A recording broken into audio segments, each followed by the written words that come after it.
رسول کائنات صلی اللہ علیہ وسلم نے یہ تو فرمایا کہ وضو 2 مرتبہ کرنا ہے، 3 مرتبہ کرنا ہے، اس طرح کرنا ہے، اس طرح کرنا ہے. یہ حضور علیہ السلام کے ارشادات تھے. کیا ہے کہ اعضاء کو 2 مرتبہ دھوتے، 3 مرتبہ دھوتے، یہ ارشادات تھے. لیکن حضور علیہ السلام وضو کیا کیسے کرتے تھے؟ کیا طریقہ تھا حضور علیہ السلام کا وضو کرنے کا؟ ایک شخص یعنی عمر بن یحییٰ رضی اللہ تعالی عنہ کے دادا نے عبداللہ بن زید رضی اللہ تعالی عنہ سے کہا کہ آپ مجھے دکھا سکتے ہیں کہ حضور علیہ السلام وضو کیسے فرمایا کرتے تھے؟ تو آپ نے فرمایا کہ ہاں میں دکھا سکتا ہوں. تو کہا کہ پانی منگاؤ.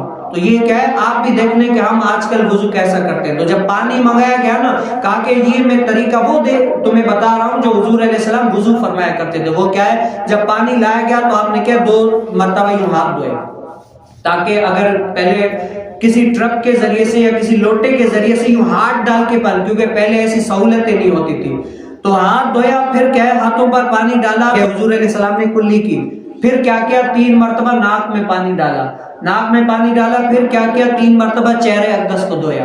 پھر 2 مرتبہ کیا دونوں ہاتھوں کو دھویا.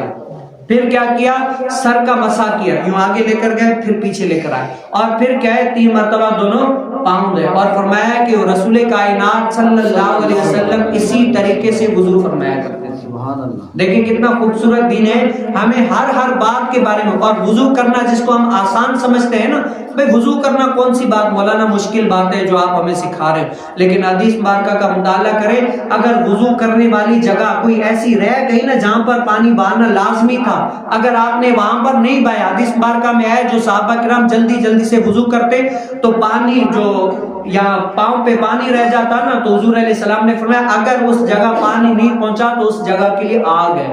کیا ہے؟ آگ ہے. تو کیا ہے، وضو کرنا بھی یہ عبادت در عبادت ہے. سبحان اللہ. وضو صحیح ہے تو نماز صحیح ہے، اگر وضو صحیح نہیں ہے تو نماز صحیح نہیں ہے.